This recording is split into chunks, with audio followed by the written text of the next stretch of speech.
السلام عليكم ورحمة الله. إن الحمد لله نحمده ونستغفره ونعوذ بالله من شرور أنفسنا ومن سيئات أعمالنا. من يهده الله فلا مضل له ومن يضلله فلا هادي له، وأشهد أن لا إله إلا الله وحده لا شريك له، وأشهد أن محمدا صلى الله عليه وسلم عبده ورسوله. يا أيها الذين آمنوا اتقوا الله حق تقاته ولا تموتن إلا وأنتم مسلمون. يا أيها الناس اتقوا ربكم الذي خلقكم من نفس واحدة وخلق منها زوجها وبث منهما رجالا كثيرا ونساء، واتقوا الذي تساءلون به والأرحام إن الله كان عليكم رقيبا. يا أيها الذين اتقوا الله وقولوا قولا سديدا يصلح لكم أعمالكم ويغفر لكم ذنوبكم، ومن يطع الله ورسوله فقد فاز فوزا عظيما. ألا إن أصدق الكلام كلام الله، وخير الهدي هدي محمد صلى الله عليه وسلم، وشر الأمور محدثاتها وكل محدثة بدعة وكل بدعة ضلالة وكل ضلالة في النار. حياكم الله. En ce 30e cours du livre Le dogme du monothéisme de Cheikh Fawzan Hafidahullah, en cette soirée du samedi 16 Rabi' al-Awwal 1435 de l'Hégire, correspondant au 18 janvier 2014 d'après le calendrier chrétien. Le cours d'aujourd'hui, c'est-à-dire le titre, jugé par une loi autre que celle révélée par Allah Azza wa Jal. C'est le 6e sous-chapitre, c'est jugé par une loi autre que par Allah Azza wa Jal. Cheikh Fawzan Hafidahullah dit: la foi en Allah, en adoration, implique la soumission à son jugement. Je répète, la foi en Allah Azza wa Jal et son adoration implique la soumission à son jugement, l'acceptation de sa foi et l'acceptation de sa loi, livre, ainsi qu'à la sunna de son envoyé, lors d'une divergence de profondément dans les conflits à propos du sang, c'est-à-dire son prix, des biens et de tous les droits. Je répète, la foi en Allah Azza wa Jal et son adoration implique la soumission à son jugement, l'acceptation de sa loi et le fait de retourner à son livre ainsi qu'à la sunna de son envoyé lors d'une divergence de propos, de fondement dans les conflits à propos du prix du sang, des biens et de tous les droits. Car Allah Azza wa Jal est le juge et c'est à lui que revient de juger. Par conséquent, les dirigeants doivent juger ce qu'Allah Azza wa Jal a révélé. Quant à leur peuple, ils doivent également prendre pour juge ce qu'Allah Azza wa Jal a fait descendre dans son livre et dans la sunna de son messager alayhi salam. Allah Ta'ala a dit à l'égard des dirigeants,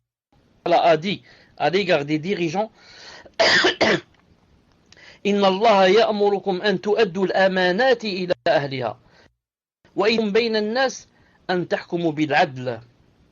C'est-à-dire, certes, Allah Azza wa Jal demande de rendre les dépôts à qui ils appartiennent. Et quand vous jugez entre les gens, de juger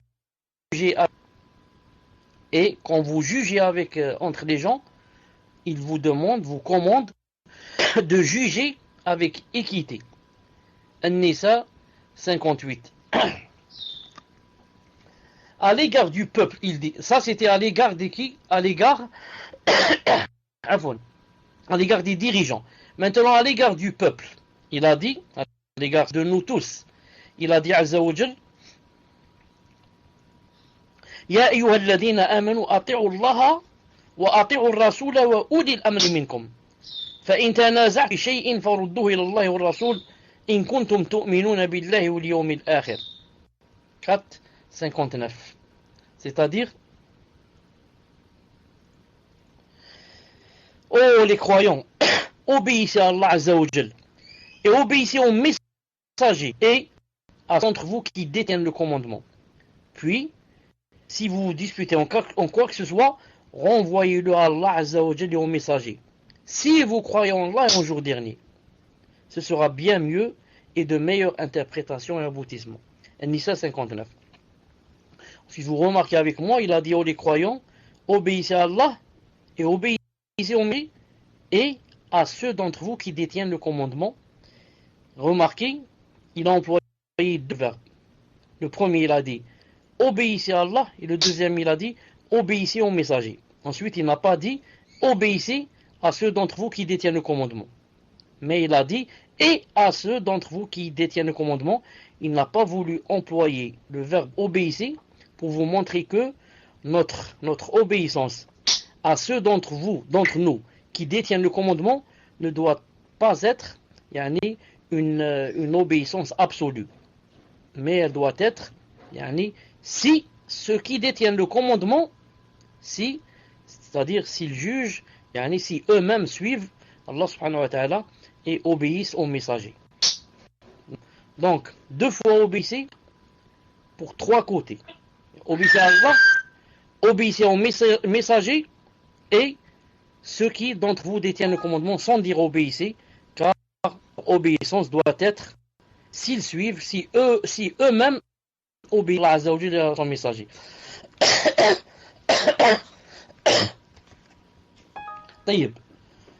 Puis, Fawzan Hafidallah dit, puis Allah Azza wa Jal a montré que le fait de prendre comme juge autre que ce qu'Allah Azza wa Jal a révélé sont deux choses qui ne se rencontrent point chez une personne. Je répète, Allah Azza wa Jal a montré que la foi d'un côté et le fait de prendre comme juge autre que ce qu'Allah Azza wa Jal a révélé, deux choses qui ne se rencontrent jamais chez une personne. Il a dit Allah Azza wa Jal ألم تر إلى الذين يزعمون أنهم آمنوا بما أنزل إليك وما أنزل من قبلك يريدون يحكموا إلى الطاغوت وقد أمروا أن يكفروا به ويريد الشيطان أن يضلهم ضلالا بعيدا. النساء 60. C'est-à-dire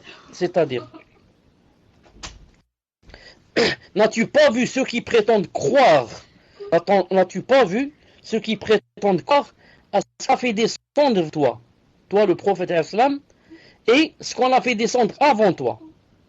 Ils veulent prendre pour juge le Tarot, alors que c'est en lui qu'on leur a commandé de ne pas croire. Mais le diable veut les égarer très loin dans l'égarement. Donc, n'as-tu pas vu ceux qui prétendent croire en ce qu'on a fait descendre sur toi. Sur toi, le prophète, c'est le Coran. Et ce qu'on a fait descendre avant toi, et pourtant ils veulent juger le Tarot. Le Tarot, c'est tout ce qui est adoré, alors que il leur a été commandé de quoi? De mécroire en ce Tarot. Mais le diable veut les égarer très loin dans l'égarement. Cheikh Fawzan dit, il dit Azza wa Jal, il dit plus loin, c'est-à-dire Allah Ta'ala dit plus loin, فلا وربك لا يؤمنون حتى يحكموك فيما شجر بينهم ثم لا يجدوا في أنفسهم حرجا مما قضيت ويسلموا تسليما. Toujours Nisa 65. Non, par ton Seigneur, Allah Ta'ala, par ton Seigneur, ils ne seront pas croyants aussi longtemps qu'ils ne t'auront pas, c'est-à-dire toi Mohammed, qu'ils ne t'auront pas, ou là qu'ils ne t'auront demandé de juger de leur dispute, et qu'ils n'auront éprouvé nulle angoisse pour ce que tu auras décidé, et qu'ils se soumettent complètement à ta sentence. Allah Ta'ala juré par lui-même que aucune personne n'est croyante. Non. Aussi longtemps que quoi? Qu'elle ne demande pas au prophète de juger dans les disputes. C'est-à-dire quand deux personnes se disputent. Ensuite, non, ils ne savent pas qui est le haq. Ils doivent quoi? Ils doivent demander au prophète que ce soit lui qui juge. Il va juger avec quoi? Avec la sunna et le Coran. La sunna et le Coran. Ça veut dire personne qui, dans sa dispute, ne revient pas vers Allah subhanahu wa ta'ala et vers le prophète sallallahu alayhi wa sallam. Ça c'est premièrement, revenir vers Allah ta'ala et son prophète dans les disputes. Deuxièmement, si maintenant tu connais le verdict, tu ne dois éprouver aucune angoisse pour ce que il a été décidé. Quant au verdict, qui ne doit éprouver aucune angoisse dans ton cœur. Et, troisièmement, tu dois te soumettre complètement. Non, tu dois te soumettre complètement sans éprouver nul gêne ni envie, rien. Non, tu dois dire, non, j'accepte, alhamdulillah, j'accepte, c'est contre moi à 100% et on doit m'enlever la main, me couper la tête, ou je dois donner tout mon argent à mon adversaire et mon voisin, malish, non, j'accepte, alhamdulillah, à cœur ravi, non. Sinon il a dit, tu n'es pas croyant, subhanallah. Non, Cheikh Fawzan dit ainsi, Allah Ta'ala rejette catégoriquement la foi de celui qui ne prend pas le prophète alayhi salam pour juge, tout en acceptant et soumettant à son jugement. Il a également jugé mécréant, injuste et pervers les dirigeants qui ne jugent pas selon ce qu'a fait Allah Azza wa Jal descendre, selon ce que Allah Azza wa Jal a fait descendre. Il a dit Lam yahkum bi anzal Allah fa ulaika humul kafirun, c'est-à-dire le Maïda 44. Et ceux qui ne jugent pas d'après ce que Allah Ta'ala a fait descendre, les voilà les mécréants. Les voilà les mécréants. Il a dit aussi, il dit encore وَمَنْ لَمْ يَحْكُمْ بِمَا أُولَئِكَ هُمُ الظَّالِمُونَ Al-Maïda 45. Et ceux qui ne jugent pas d'après ce que Allah Ta'ala a fait descendre, ceux-là sont des injustes. Ceux-là sont des injustes. Il a dit aussi وَمَنْ لَمْ يَحْكُمْ بِاللَّهِ فَأُولَئِكَ هُمُ الْفَاسِقُونَ Al-Maïda 47. Ceux qui ne jugent pas d'après ce que Allah Ta'ala a fait descendre, ceux-là sont pervers. Donc vous avez remarqué que ceux qui ne jugent pas d'après ce que Allah Ta'ala a fait descendre, c'est qui? C'est ou bien un mécréant. Le verset, combien? Verset 44. Plus haut. Ou bien, c'est quoi? C'est un injuste. Verset 45. Ou bien, c'est un pervers. Verset 47. Celui qui ne juge pas avec ce que Allah Ta'ala fait descendre, c'est-à-dire le Coran et la Sunna, bien sûr, il ne sort pas de l'un de ces trois statuts. Il est mécréant, ou il est injuste, zalim, ou bien il est fasiq, il est pervers. Quand on dit il ne juge pas, il ne peut pas croire, comme Zama croit les Khawarij contemporains et les Takfiri. Comme quoi, ces versets, ça parle seulement de qui? Ça parle des dirigeants. C'est-à-dire le dirigeant qui ne juge pas avec ses lois, les lois d'Allah, il est ou bien kafir, ou bien il est injuste, ou bien pervers. C'est-à-dire, on est exempt. On est exempt. Nous, si on ne juge pas, c'est pas ça l'essentiel. L'essentiel, les versets sont descendus sur les dirigeants. Alors que ceux qui connaissent l'arabe, ceux qui connaissent d'entre vous l'arabe, savent que 3 fois Allah Ta'ala a employé le mot man. Ceux qui. Man. En arabe, c'est l'un des termes spécialement qui implique la généralité, le umum. Quand tu dis celui qui ne vient pas à l'école sera puni, ça veut dire que toute personne, tout élève qui ne vient pas à l'école, qu'il soit grand, qu'il soit petit, qu'il ait les cheveux noirs, les cheveux blancs, qu'il ait avec lui le cartable, son cartable, il a oublié son stylo, il n'a pas oublié. Tout élève qui ne vient pas à l'école sera puni. Tout. Ici il a dit men, c'est-à-dire toute personne qui ne juge pas avec les lois d'Allah a l'un des 3 statuts. Contrairement aux takfiri et contemporains, les khawarij contemporains, qui disent ça s'applique seulement à qui? Aux hukam, aux dirigeants. Cheikh Fawzan est aussi impératif de juger selon ce qu'Allah Ta'ala a révélé et de se référer à lui dans tous les points de divergence relatifs aux questions d'interprétation juridique entre les savants. N'est accepté que ce qui est conforme au Coran et à la Sunna, sans prendre aveuglément pour une école juridique, un madhab ou un imam. Ceci vaut aussi, pour toutes les plaidoiries concernant les droits et pas uniquement les statuts personnels, comme dans certains pays qui se réclament de l'islam. Car l'islam est un tout indivisible. L'islam est un tout indivisible. Allah subhanahu wa ta'ala dit dans le Coran, regardez ce qu'il a dit, Ya ayyuhallamanu, Trousalmi, Kaf 208. Oh, vous les croyants, entrez en islam. Subhanallah al-Azim. Nous croyons et il nous demande d'entrer en plein dans l'islam. Qu'est-ce que ça veut dire entrer en plein en islam? Ça veut dire que ne prends pas de l'islam seulement les choses qui te plaisent et qui te conviennent.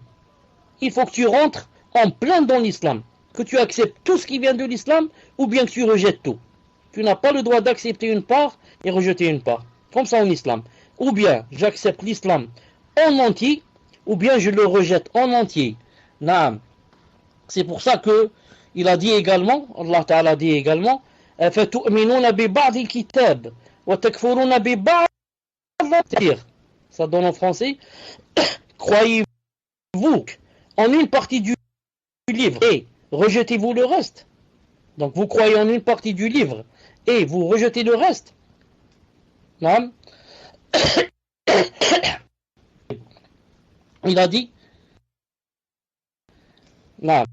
Bon, avant cela, le verset que je viens de citer, il ne faut pas le dire maintenant. Il se doit aussi aux partisans des différentes et juridiques, le madhab, de soumettre les paroles de leurs imams au Coran et à la Sunna.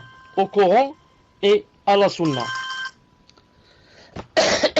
Je répète, ils sont partisans des différentes écoles juridiques, le madhab, de soumettre les imams au Coran et à la Sunna. Ce qui est en accord avec ces deux derniers, le Coran et la Sunna, est pris en compte, et le reste est à rejeter sans prendre parti aveuglément. Surtout si ces paroles concernent le dogme, l'aqida. Les imams, qu'Allah leur fasse miséricorde, ont recommandé cela à l'unanimité. Celui alors qui contredit cela ne fait pas partie de leurs partisans, même s'il se réclame d'eux. Allah Ta'ala a dit, en parlant de ces gens, il a dit, اتخذوا أحبارهم ورهبانهم أربابا من دونه والمسيح ابن مريم. Ils ont pris leurs rabbins et leurs moines ainsi que le Christ, fils de Marie, comme Seigneur en dehors d'Allah. Subhanallah al-Azim. Le cheikh dit, ce verset Afwan, ne s'applique pas seulement aux chrétiens, mais à toute personne agissant comme eux. C'est-à-dire, je te dis, Allah Ta'ala a dit, ou son prophète alayhi salam a dit, tu dis non.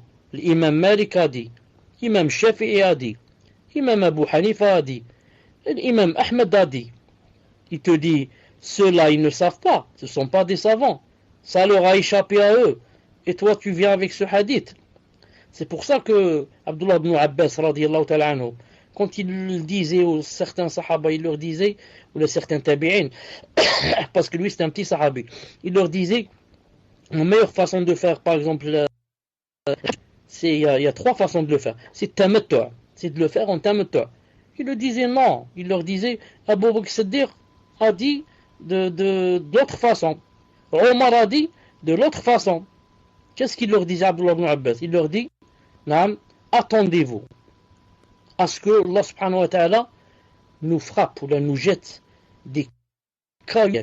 Il va nous châtier en nous jetant des cailloux, des rochers du ciel. Je vous dis, le Prophète a dit, vous me dites Abu Bakr a dit, Omar a dit. Subhanallah al-Azim. Attendez-vous à un châtiment. Allah Ta'ala va nous jeter des rochers du ciel. Non, moi je vous dis, le prophète Muhammad alayhi salam, qu'Allah Ta'ala a envoyé spécialement pour nous apprendre la sharia et nous montrer comment adorer Allah Ta'ala, a dit telle chose. A dit, faites le hajj tamattu' par exemple. Et vous dites non. Abu Bakr a dit et Omar a dit. Donc moi je dis, si maintenant la parole de Abu Bakr, la meilleure créature après les messagers, doit être rejetée si elle contredit la parole de Muhammad sallallahu alayhi wa sallam, et la parole du Farouq Omar ibn Khattab radiyallahu anhu, le deuxième calife, le gendre du prophète sallallahu alayhi wa sallam, l'un des 10 qui ont été désignés comme quoi ils sont au paradis, ils seront au paradis. Celui-là, s'il te dit quelque chose qui contredit la parole du prophète, sallallahu alayhi wa sallam, tu ne dois pas l'accepter. Qu'en est-il maintenant Imam Malik? Qu'en est-il Imam Shafi'i? Qu'en est-il Abu Hanifa? Qu'en est-il Ahmed ibn Hanbal par rapport à la parole du prophète sallallahu alayhi wa sallam? Qu'en est-il maintenant, par exemple, un savant contemporain? Qu'en est-il maintenant s'il n'est même pas savant? C'est juste un imam dans une mosquée. Quand tu lui dis le prophète, il a dit, non, c'est ceci et cela. Subhanallah al-Azim, c'est très grave. Et surtout, ceux qui, lorsque tu leur cites un hadith, ils te disent, ils te disent, Imam Malik a dit, Abu Hanifa a dit, comme ça. Ah, s'ils savaient que tous ces quatre imams, ces quatre grands imams, je citer maintenant. Vous m'entendez? D'accord, je sors et je reviens. Qu'est-ce qu'il dit?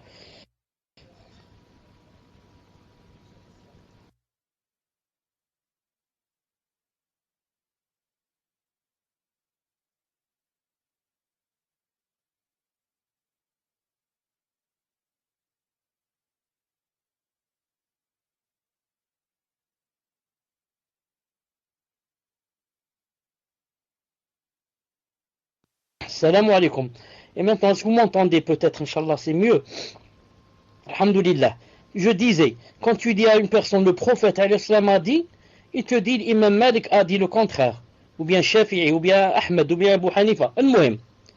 Qu'en est-il si seulement ces personnes qui disent comme ça, et qui rendent la parole du prophète pour une autre personne, si seulement elles savaient que ces quatre grands, tous les quatre, en quoi on interdit à tout adepte qui les suit de quoi? De faire devancer leur parole sur la parole du prophète sallallahu alayhi wa sallam. Vous avez compris? Tous les quatre ont dit attention que quelqu'un me suive aveuglément et délaisse la parole du prophète sallallahu alayhi wa sallam. Naam. Tous les quatre ont dit quiconque qui trouve une parole, s'il trouve que ma parole contredit celle du prophète islam, qu'il frappe de ma parole. Non, comme a dit Shafi'i. Et Imam Malik a dit toute personne, on prend d'elle et on rejette, sauf celui qui est dans cette tombe. Et il a désigné le prophète de son doigt. Non. Et Imam Ahmed dit attention, ne n'imite personne. Non. Ni Thawri, ni X, ni Y. Mais prends d'où ils ont pris. Non, n'imite pas les gens, mais prends d'où eux ils ont pris. Et comme ça. Donc maintenant, si les quatre imams, si Allah Ta'ala allait les ressusciter maintenant, ce qui ne va pas le faire bien sûr, les quatre auraient quoi? Les quatre auraient blâmé leurs adeptes, qui les ont suivis aveuglément, et qui ont délaissé la sunna du prophète sallallahu alayhi wa sallam alors qu'elle est claire, alors que la sunna est claire et authentique. Subhanallah al-Azim. Au point, toujours ça coupe, au point où quelqu'un, un savant zama, qui suit le madhab al-Hanafi, aveuglément, a dit quoi? A dit comme ça, il a dit tout hadith et tout verset, tout hadith qui contredit ce qu'il y a dans le madhab hanifite ou ce qu'a dit Abu Hanifa doit être quoi? Ou bien c'est un hadith faible, ou bien doit être interprété de façon à ce que quoi? À ce que la parole de Abu Hanifa prime.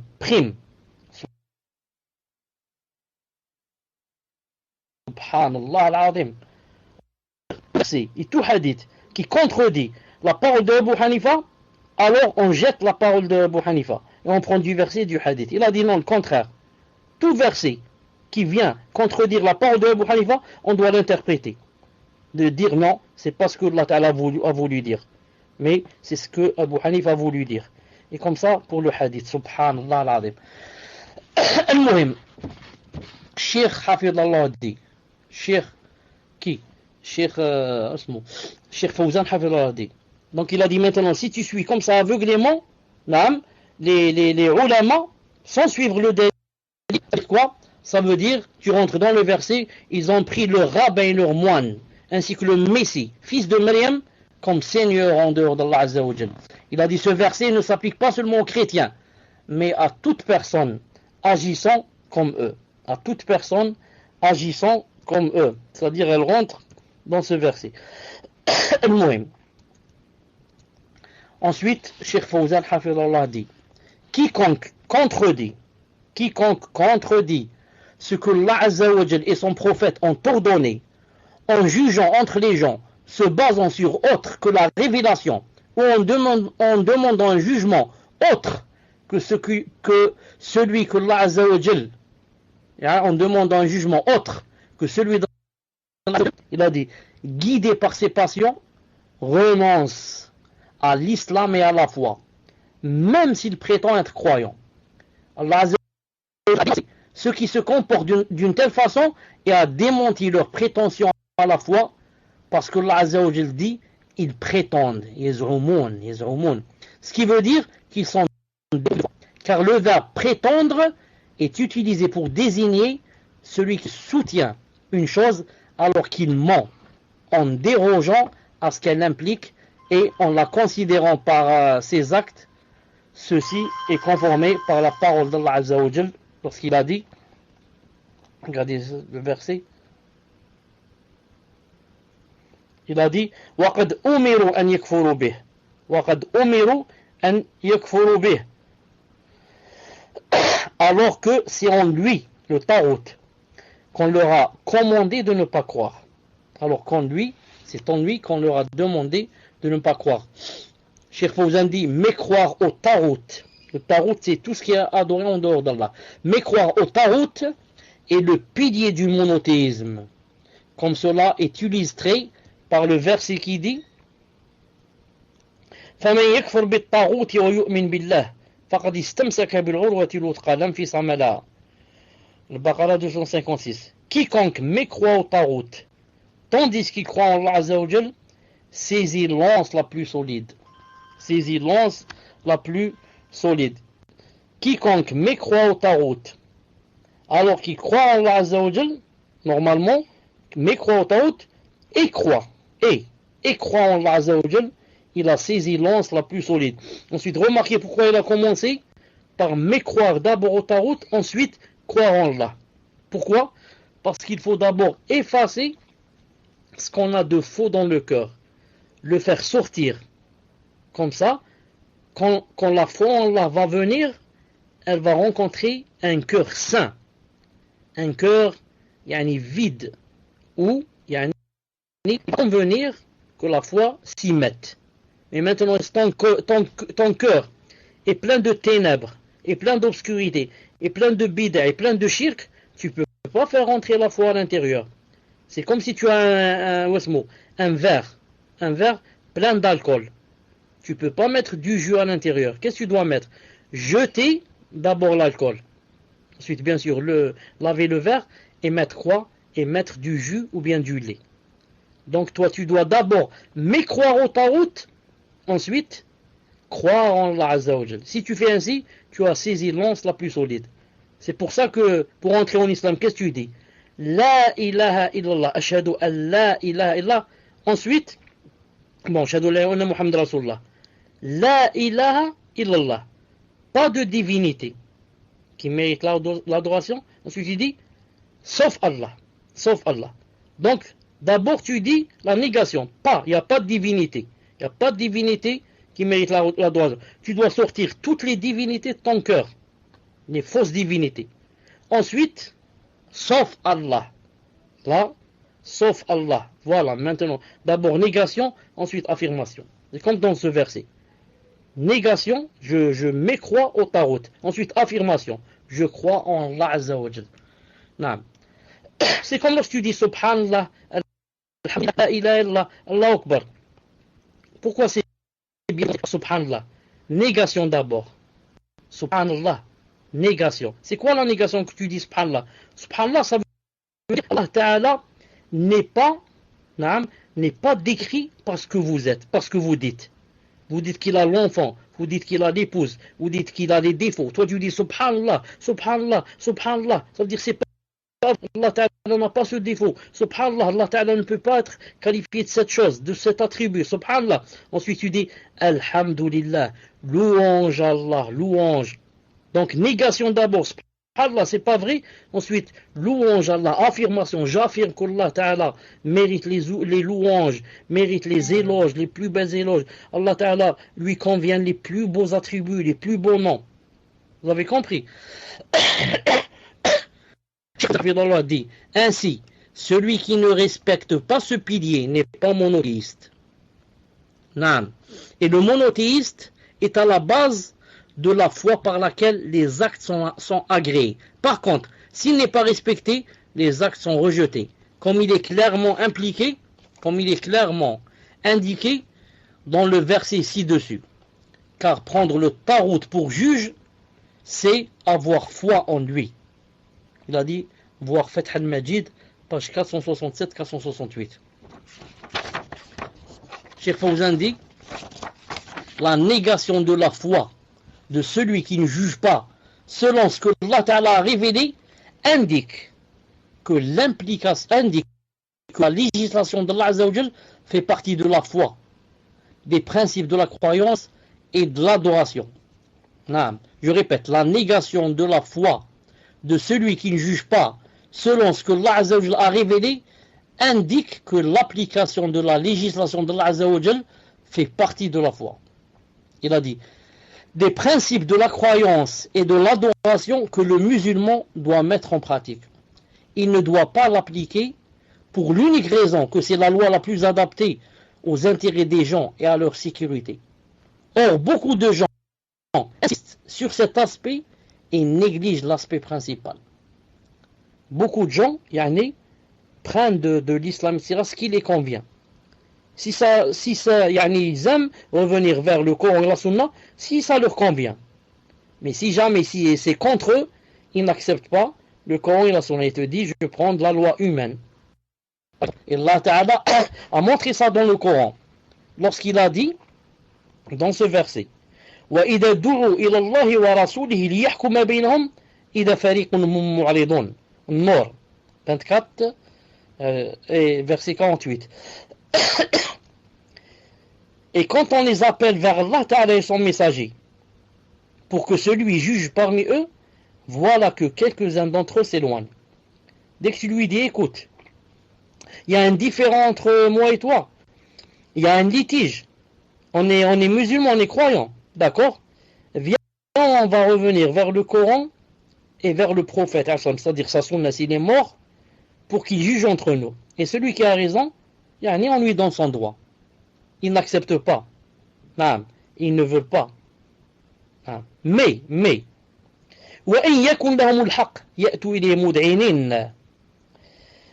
Mais s'ils ont le droit en leur faveur, ils viennent à lui soumis.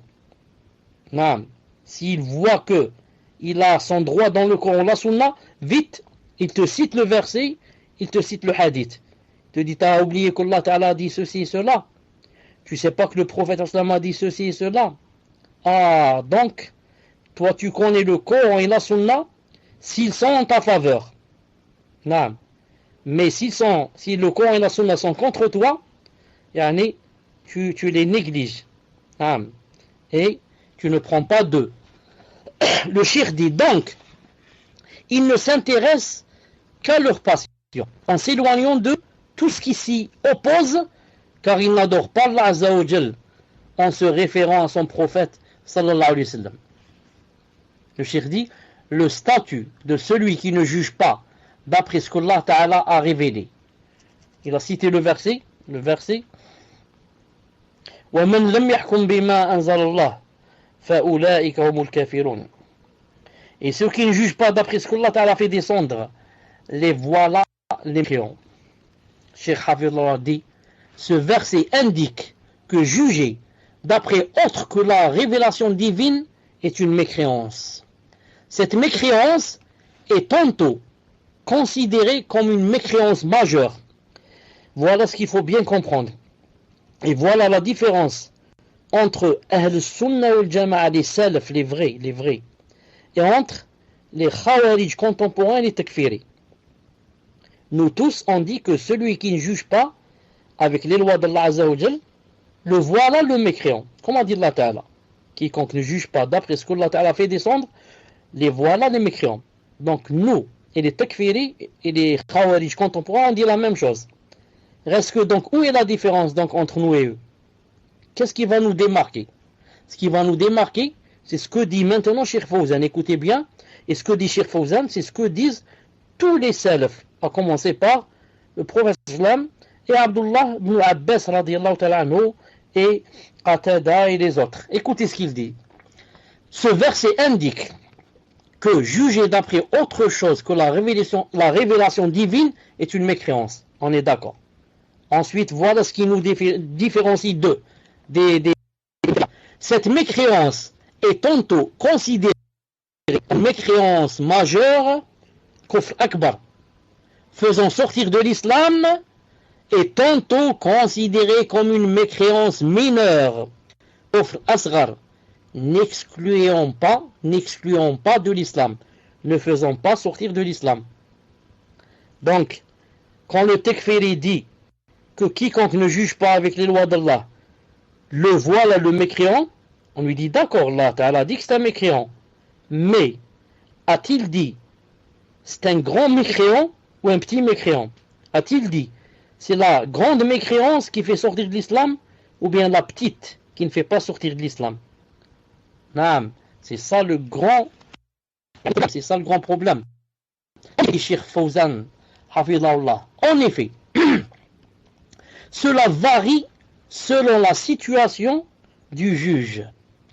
S'il croit que l'application de la loi divine n'est pas obligatoire et qu'il a le choix, ou s'il la méprise en croyant que les lois et les systèmes institués par les hommes sont meilleurs que ceux institués par Allah Ta'ala, c'est-à-dire la révélation, ou s'il croit que les lois divines ne s'adaptent pas à notre époque, ou encore s'il veut appliquer d'autres lois que celles révélées, recherchant par là le contentement des mécréants, des hypocrites, ceci est une mécréance majeure. Par contre, je dis bien par contre, s'il croit à l'obligation de l'application de ce que Allah Ta'ala a révélé, et on prend connaissance en ce qui concerne un fait particulier, mais cependant ne l'applique pas en avouant qu'il mérite le châtiment, il est considéré comme désobéissant et appelé mécréant dans le sens de la mécréance mineure, c'est tout. Vous avez compris la grande différence entre les deux personnes qui ne jugent pas avec les lois d'Allah. Le premier dit que c'est pas obligé de juger avec les lois d'Allah. Ou bien les lois d'Allah ne s'appliquent pas maintenant. Maintenant c'est la technologie, etc. C'est pour les temps d'autrefois. Ou bien je suis libre de choisir entre ceci et cela. Ça c'est la mécréance quoi? Majeure. Mais si maintenant il reconnaît qu'on doit juger avec les lois d'Allah, mais juger avec, ça va se retourner contre lui. Il dit donc juge pas avec, mais je reconnais qu'il y a un grand châtiment qui m'a. Celui-là dit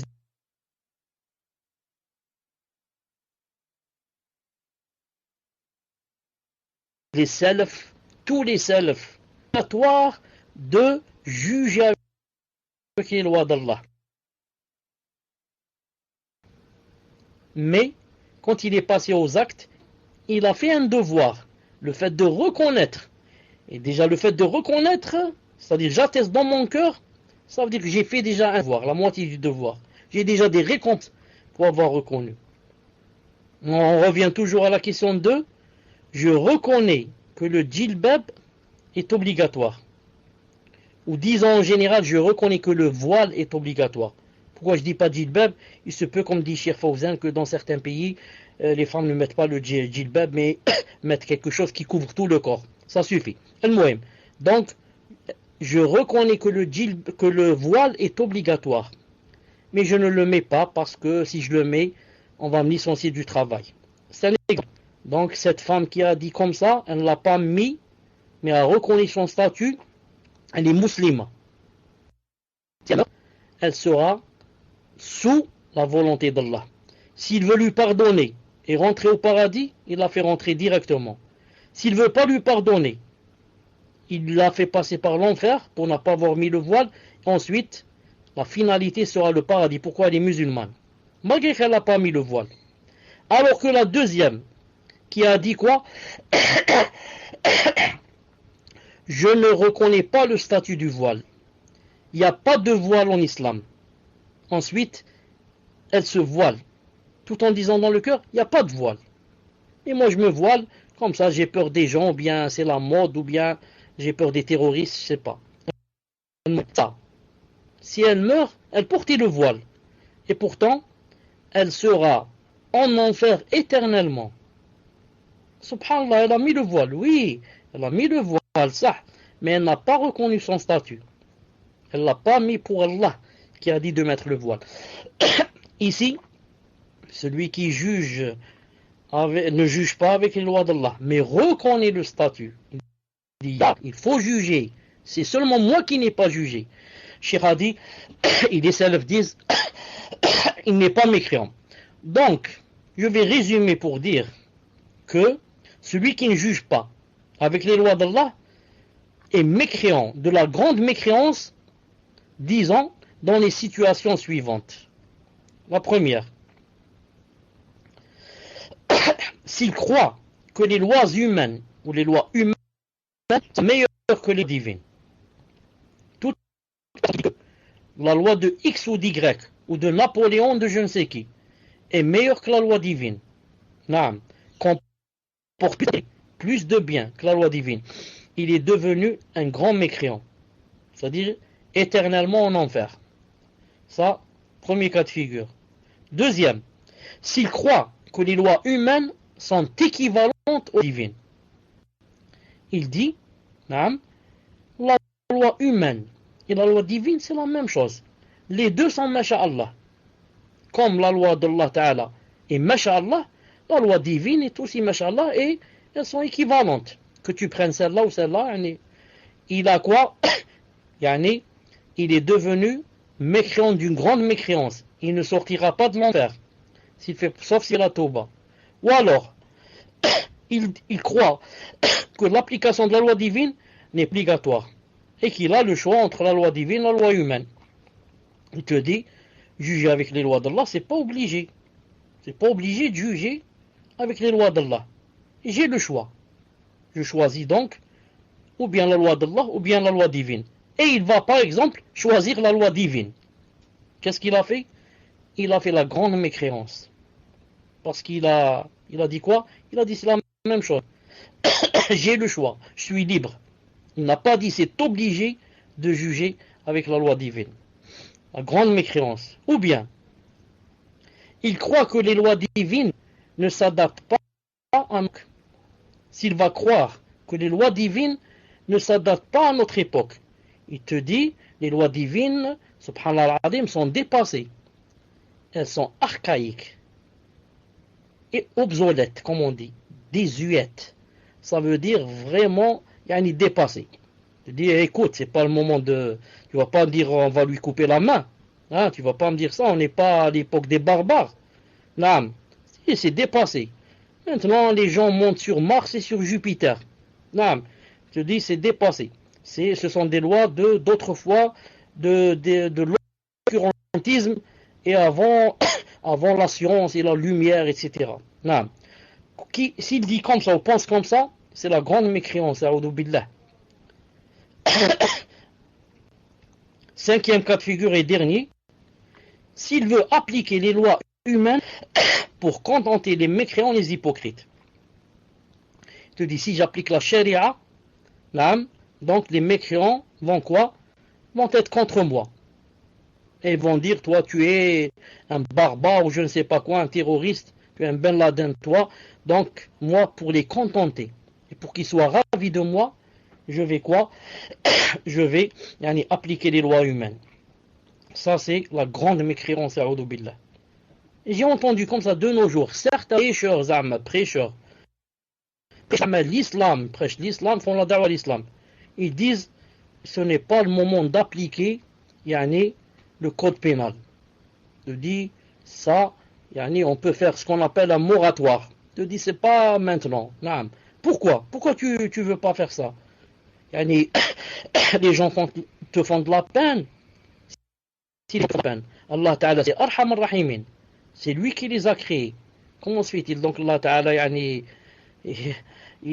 subhanallah, sa créature, c'est-à-dire il leur veut du mal. Il leur veut du mal. Ou bien appliquer les lois. Tu as peur que les kuffars parlent de toi en mal. Ils disent celui-là il est complexé. Donc moi pour les ravir, surtout que je vis dans leur pays, ils m'ont donné la nationalité. Maintenant j'ai le RSA, j'ai 1000 choses, 1001 intérêts. Donc moi pour les ravir, je reste dans leur pays et ceci, cela. Donc, parle pas de moi en mal ni en islam, je vais appliquer les lois humaines. Celui-là sort de l'islam, a'oudou billah.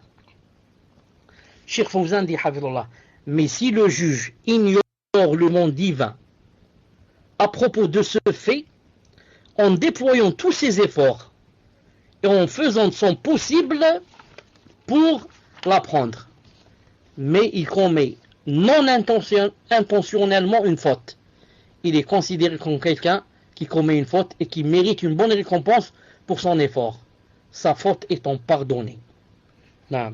Pourquoi? Celui-là, si le hakim, le juge, fait des efforts et il fait une faute, malgré qu'il a fait une faute, Allah Ta'ala lui donne une récompense. Pourquoi? À cause de la faute? Non. Il a fait. Il n'y a pas un musulman qui fait un effort, ensuite il va être nul son effort. Donc il s'est fatigué pour rien. Non, il a cherché dans les livres, il a fait des recherches, etc. Et il s'est trompé. Il a un effort pour une récompense pour les recherches. Bi'idnillahi ta'ala. Naam. Cheikh l'Islam Ibn Taymiyyah rahimahullah. Le cheikh dit, il s'agit là d'un jugement vis-à-vis d'une affaire bien particulière. Mais quand cela concerne l'ensemble d'un système, la situation devient différente. Cheikh l'Islam Taymiyyah rahimahullah ta'ala dit, Majmou' al-Fatawa, tome 35, page 388. Si le gouverneur pratique sa religion, mais cependant gouverne sans connaissance, il fait partie des gens destinés à l'enfer. S'il est savant, mais ne juge pas selon la vérité qu'il connaît, il fait également partie des gens voués à l'enfer. S'il juge sans science ni justice, il mérite à plus forte raison d'être parmi les gens de l'enfer. Tout cela concerne le jugement dans une affaire particulière à une personne. Mais celui qui instaure un jugement général dans la religion des musulmans, en transformant le vrai en faux et vice-versa, la sunna en innovation, et l'innovation en sunna, la bienfaisance en blâmable et le blâmable en bienfaisance, interdit ce qu'Allah Ta'ala et son messager ont ordonné, et ordonne ce qu'Allah et son prophète ont interdit. Cela alors prend une toute autre tournure, à propos de laquelle le Seigneur de l'univers jugera, le Dieu des messagers, du jour de la rétribution, digne de louange dans ce monde et dans l'au-delà. Il a cité le verset où Allah Ta'ala a dit Lahul hukm wa ilayhi turja'un. À lui appartient le jugement et vers lui vous serez ramenés. Ensuite il a cité l'autre verset où Allah Ta'ala a dit هو الذي أرسل رسوله بالهدى ودين الحق ليظهره على الدين كله وكفى بالله شهيدا. C'est lui qui a envoyé son messager avec la guidée et la religion de vérité, l'islam, pour leur faire triompher sur toute autre religion. Allah suffit comme témoin. Il a dit également, c'est-à-dire Ibn Taymiyyah toujours, il a dit, certes, celui qui ne croit pas en l'obligation d'appliquer ce que Allah Ta'ala fait descendre sur son messager est un mécréant. Pourquoi il a dit cela? Il a dit certes, celui qui ne croit pas en l'obligation d'appliquer ce qu'Allah Ta'ala a fait sur son messager est un mécréant. Il a dit un mécréant car dans le passage que j'ai cité tout à l'heure, il n'a pas dit un mécréant. Vous avez bien entendu ce qu'il a dit. Je répète comme ça très vite. Il a dit que s'il gouverne sans connaissance, etc., il a dit il fait partie des gens destinés à l'enfer. Destinés à l'enfer, mais il n'a pas dit kafir. S'il est savant mais ne juge pas selon la vérité qu'il connaît, il fait également partie des gens voués à l'enfer. S'il juge sans science ni justice, il mérite à plus forte raison d'être parmi des gens de l'enfer. Et comme ça. Ensuite, il a continué un peu plus bas, il a dit s'il ordonne le blâmable, interdit le bien, s'il ordonne la sunna, ordonne la bid'a, interdit la sunna, à la fin, qu'est-ce qu'il a dit? Il a dit, pour ne pas dire comme ça, il est kafir. Peut-être qu'il a dit choubouet. Il a dit, cela prend une autre tournure, à propos de laquelle le Seigneur de l'univers jugera. Asma. C'est pas comme ça carrément kafir.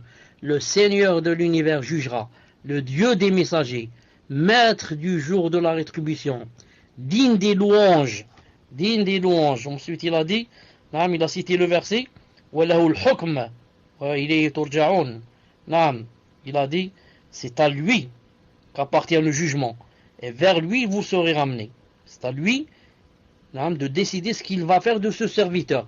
Ensuite il est passé à certes, celui qui ne croit pas en l'obligation d'appliquer ce que Allah Ta'ala fait descendre sur son messager est un mécréant.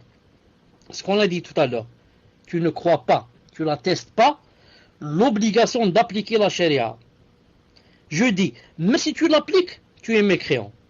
Subhanallah al-Azim. Comment il a appliqué la charia, il est mécréant? Bien sûr. Maintenant, si Napoléon était vivant, il va appliquer la charia. Est-ce qu'il deviendrait musulman en appliquant la charia? Il faut d'abord attester son obligation et que ça vienne d'Allah subhanahu wa ta'ala pour que j'ai des récompenses et que ça soit accepté de moi. C'est comme si maintenant, imaginez que vous me dites, où est Allah? Où est Allah? Je vous dis, tu es du trône. Qu'est-ce que vous allez dire? Vous allez dire, Masha'Allah, Allahumma barak, subhanallah, comme les salafs. Ensuite, vous me dites, d'où tu détiens cela? Qui t'a dit qu'il est sur le trône? Je te dis, j'ai lu ça dans le livre de Karl Marx. Son livre, Le Capital. Il a dit Dieu est au-dessus du trône. Ou bien c'est Socrate. Socrate qui a dit ça, le grand philosophe. Il a dit Dieu est sur le trône. Est-ce qu'en disant moi Dieu est sur le trône, en prenant ça de Socrate, je deviens musulman? Il faudrait que je dise Dieu est sur le trône, au-dessus du trône, c'est-à-dire si j'ai lu ça dans le Coran, dans la Sunna. Si les salafs me l'ont appris. Non, c'est pas je l'ai pris de la philosophie des Grecs. Il a dit car quiconque se permet de juger entre les gens d'après ce qu'il considère comme étant juste, sans suivre ce que Allah Ta'ala a révélé est mécréant. En effet, il n'y a pas de communauté qui ne réclame la justice dans le jugement. Mais la justice dans leur religion se résume à ce que leur chef pense. Bien plus, beaucoup de ceux qui se réclament de l'islam jugent selon les traditions de leurs ancêtres, qu'Allah Ta'ala n'a pas révélé. Ces ancêtres à qui l'on obéit. Ils considèrent donc que ce qu'il faut appliquer en dehors du Coran et de la Sunna, et ceci est la mécréance. Beaucoup de gens se sont convertis à l'islam, mais jugent selon les traditions courantes par ceux à qui ils obéissent.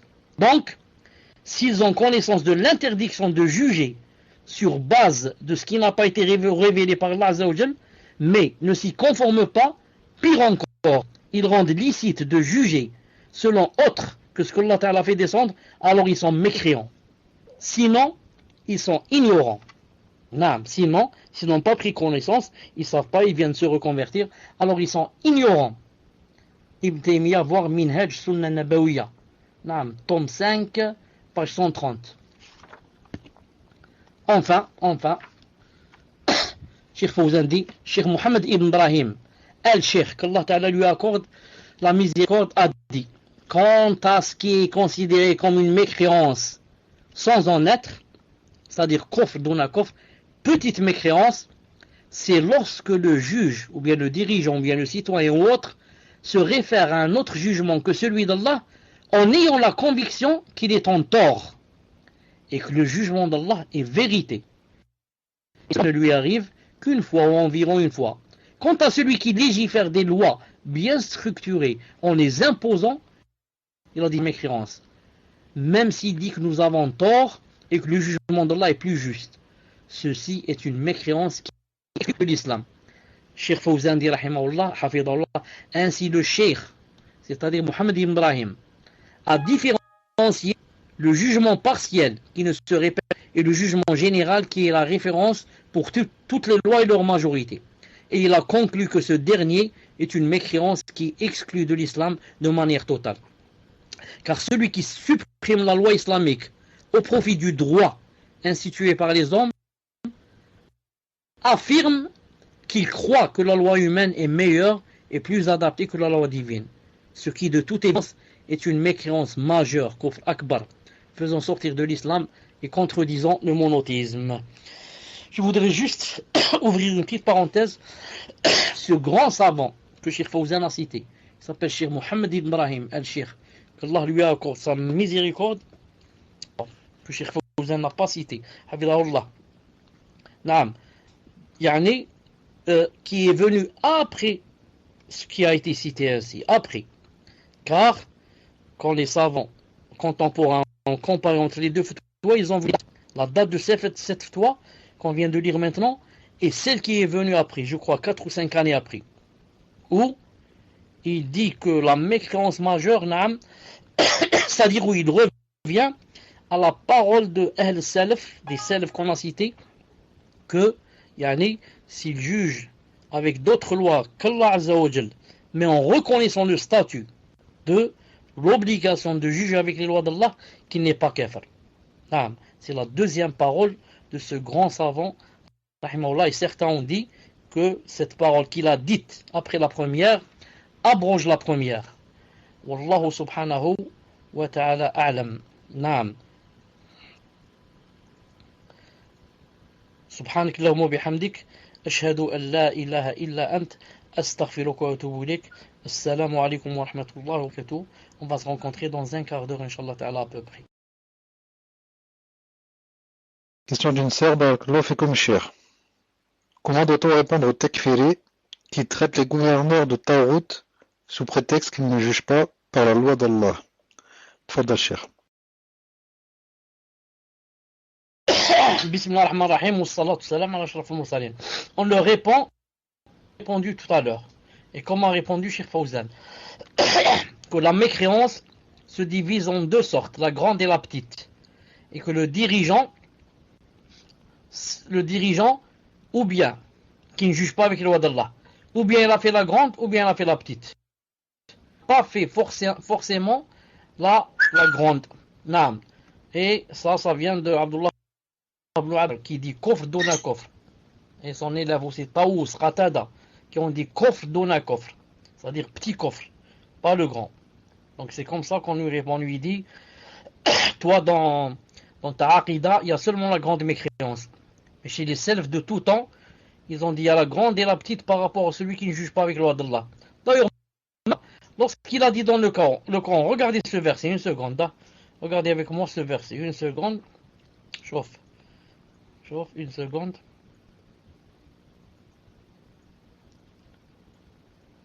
Très rare. Regardez ce verset. Lorsqu'il a dit, et ceux qui ne jugent pas d'après ce qu'a fait descendre là, les voilà les mécréants, ça, il a dit ça. Taïb.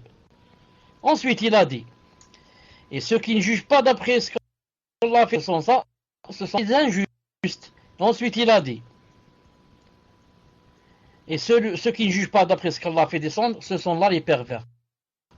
Donc, celui qui ne juge pas avec les lois d'Allah, normalement, a l'un des trois statuts.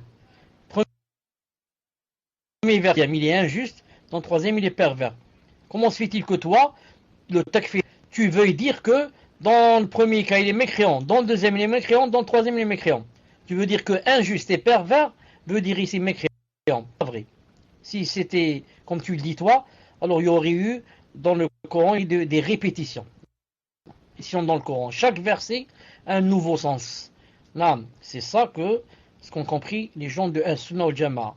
Ils ont dit les mécréants. Et cas que j'ai cité tout à l'heure, la grande mécréance. Et petite mécréance, non, et devient injuste.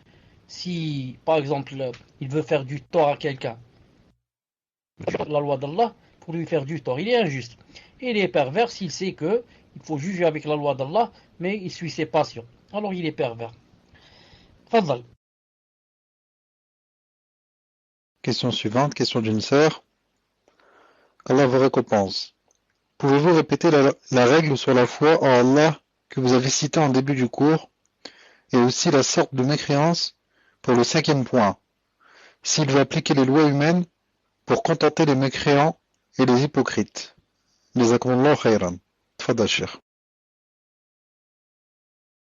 La règle de la foi dont elle est en train de parler, je ne vois pas de quoi elle parle exactement. Est-ce qu'elle peut citer par exemple un mot que j'ai dit ou bien le début? Non, pour savoir si c'est dans le livre ou si c'est moi qui l'ai dit comme ça de sens. Donc, là, une fois qu'elle t'aura répondu, Inch'Allah, fais-le parvenir sur le salon. Et concernant la deuxième partie de la question, Cheikh, parce qu'elle dit, pouvez-vous répéter la règle sur la foi?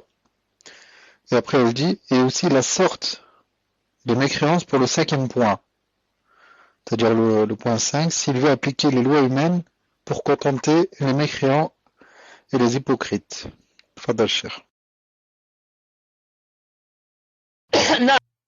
Mécréance. La grande mécréance. C'est la 5e sorte de la grande mécréance. Je ne veux pas appliquer la loi divine. Et par conséquent, je veux appliquer la loi humaine pour avoir le lissement des mécréants et des hypocrites. C'est que les mécréants et les hypocrites soient ravis de moi. Je veux leur faire plaisir, les contenter, faire la joie dans leur cœur. Je laisse la chair et je leur dis, s'ils volent par exemple plus de 1,25 g d'or, je lui coupe pas la main.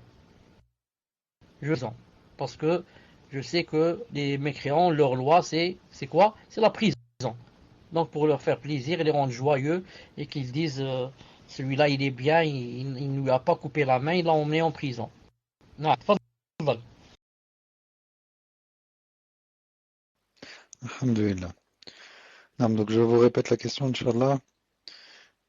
Donc la sœur dit, j'aimerais savoir si c'est vrai que le prophète sallallahu alayhi wa sallam nous a ordonné de suivre la majorité. Une sœur qui ne croit pas que la vraie voie et les salafiyya m'a envoyé plusieurs hadiths, mais je ne peux pas savoir s'ils sont tous authentiques. Elle me dit qu'en cas de divergence, il faut suivre la majorité de la communauté du prophète pour ne pas s'égarer. Barakallahu fikum, cher. Tfadal, cher.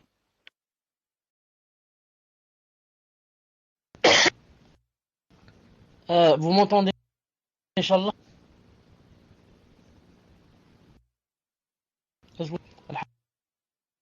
En cas de divergence, Allah Ta'ala Azza wa Jal dans le Coran a dit que فإن تنازعتم في شيء فردوه إلى الله والرسول إن كنتم تؤمنون باليوم الآخر ذلك خير وأحسن تأويلا. Il a dit en cas de divergence, vous devez revenir vers Allah Ta'ala. Et comme ça il a dit. Il n'a pas dit vers la plupart des gens. Et même Allah Ta'ala dit dans أكثر من في الأرض يضلوك عن سبيل الله. Il a dit si tu suis la plupart des gens et du droit chemin. Et à chaque fois qu'il y a la plupart des gens dans le Coran, il cite qu'ils ne sont pas sur le droit chemin. Comme il dit, mais la plupart ne savent pas. Et la plupart d'eux sont des pervers. Donc, en islam, le Coran et la Sunna, on ne suit pas la plupart car la plupart de la Ummah peut être dans quoi? Dans le faux. Et il se peut que une seule personne soit dans le juste. Comme a dit Abdullah ibn Mas'ud, ittabi' al-haqq walau kunta wahdak. Suis le haqq même si tu es seul. Supposons maintenant, je vais donner un exemple. Supposons par exemple qu'il y ait 50 personnes dans un groupe et 49 personnes parmi les musulmans. 49 personnes par exemple parmi ces musulmans vont dire par exemple que la musique est halal. Un haram. Le hadith se trouve dans le Bukhari. Qui a raison? Ils sont 49 à dire la musique est halal. Il a dit la musique est haram et pourtant c'est lui qui a raison. Il a le hadith avec lui. Naam. C'est comme ça en islam. Bi'idhnillahi ta'ala. Tfaddal.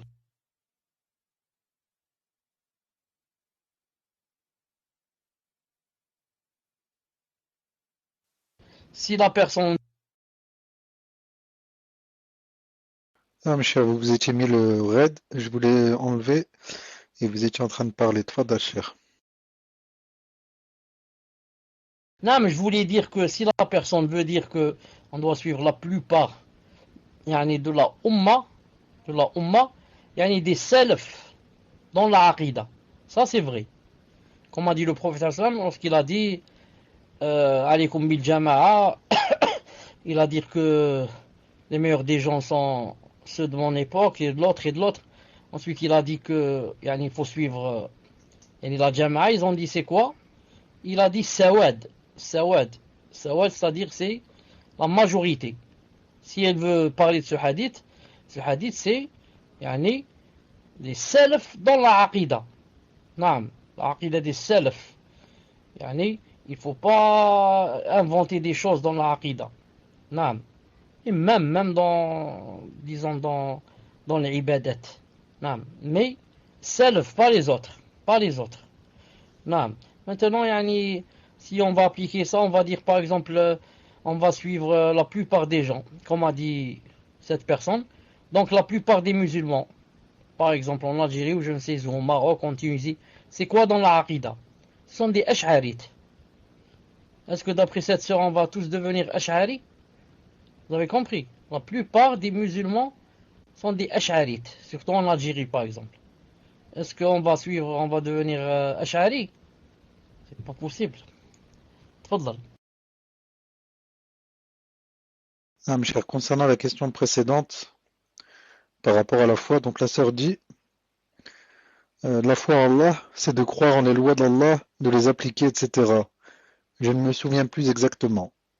Donc c'est ce passage-là, cher, qu'elle veut que vous reveniez dessus, Inch'Allah. Tfadal, cher.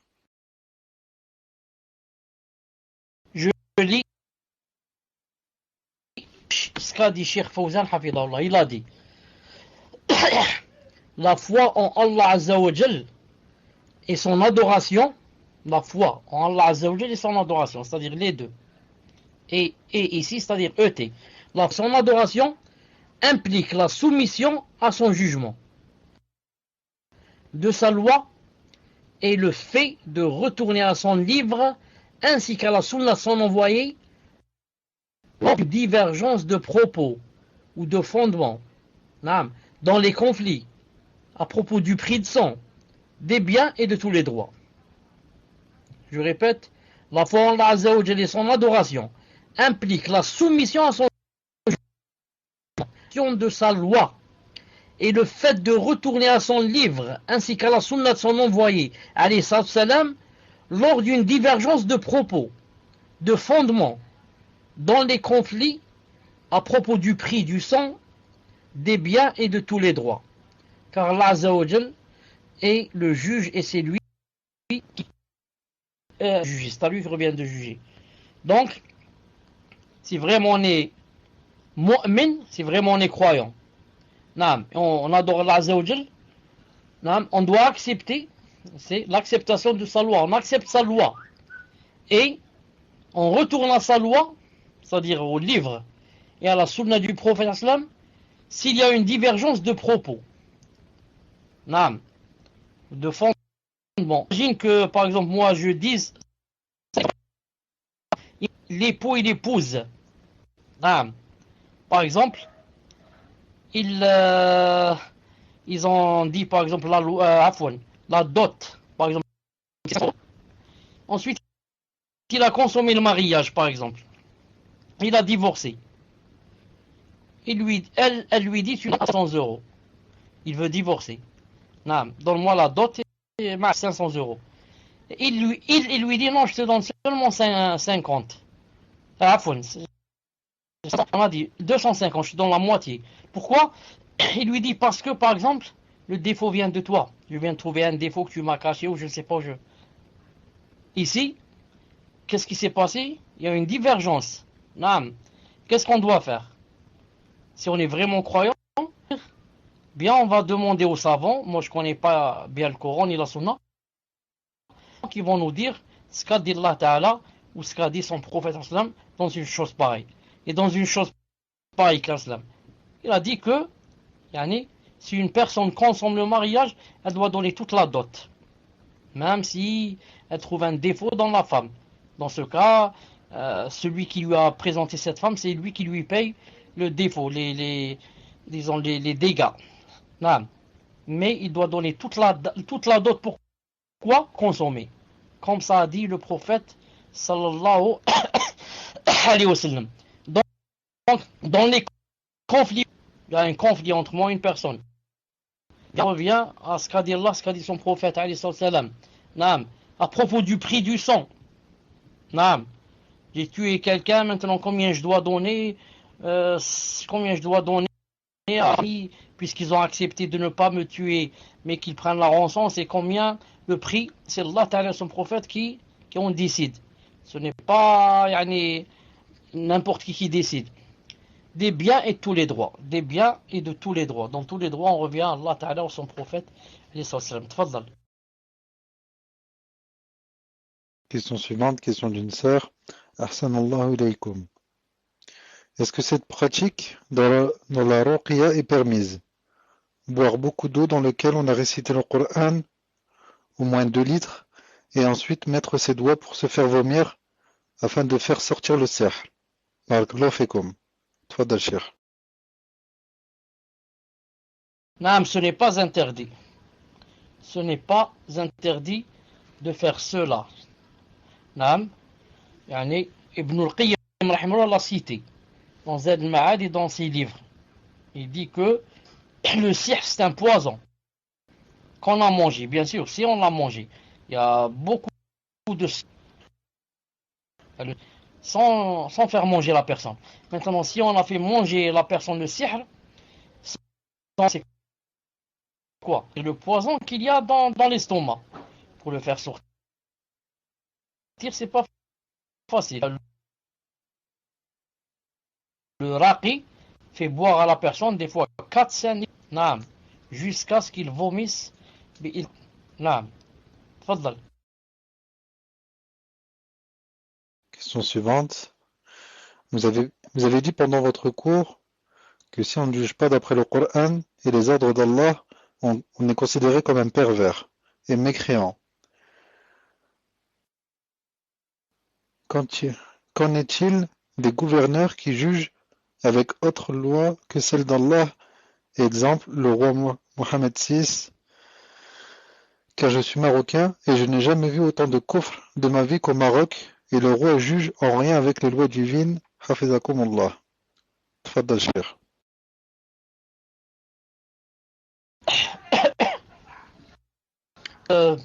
Quant à ce que j'ai dit tout à l'heure qu'on lui fait boire beaucoup d'eau, en arabe ça s'appelle istifrar. En arabe, istifrar, c'est-à-dire boire pour tir. Ça s'appelle istifrar. Pour la personne qui vient de parler des gouverneurs dans les pays musulmans, en principe, Sunnah wal Jama'a ne cite pas le nom. Ils disent, comme dans les pays musulmans par exemple, même s'ils citent le pays, ils ne disent pas le nom. Il dit pas, c'est par exemple comme X. Non, sauf si c'est dans son bien. Car il peut quoi?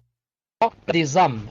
Il y a des âmes qui sont faibles, des âmes qui ont des ambiguïtés, qui ont des shubuhat, qui ont un peu le takfir, qui est un peu dans le cœur. Donc ils sautent sur ces choses et ça leur fortifie leur aqida, leur fausse aqida. Al-Muhim, je dis, toute personne qui ne juge pas avec les lois d'Allah subhanahu wa ta'ala, ne sort pas, ou bien elle est une mécréante, ou bien elle est perverse, ou bien elle est quoi? Ou bien elle est injuste. Sauf si cette personne ne juge pas dans une des choses et elle a fait des recherches, etc. Elle s'est trompée.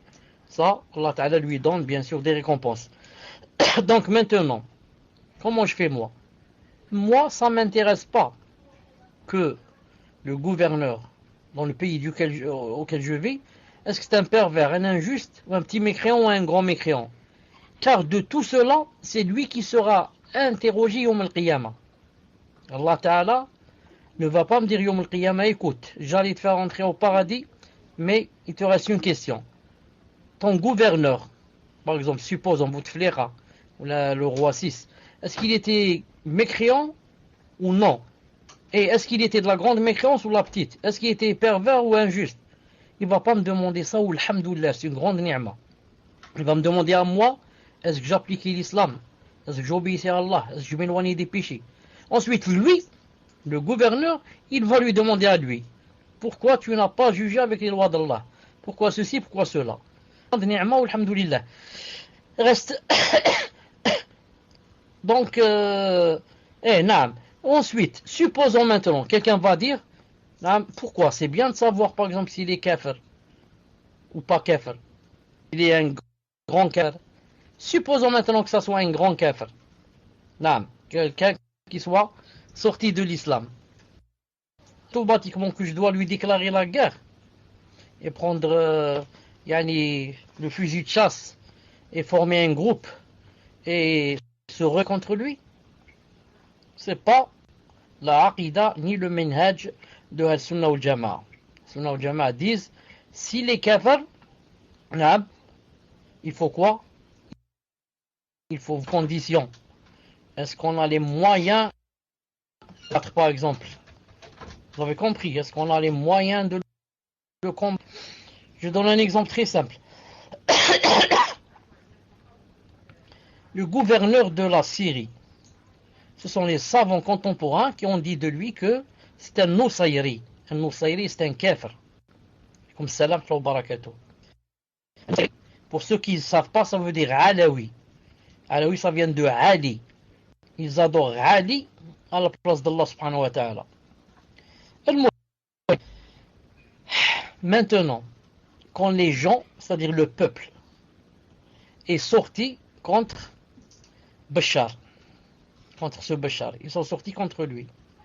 Qu'est-ce qui s'est passé? On ne va pas se mentir, hein? On se dit la vérité. Est-ce que ils étaient mieux ou bien ils sont mieux? Moi, je suis parti en Syrie. Je suis resté là-bas quelques jours, une quinzaine de jours.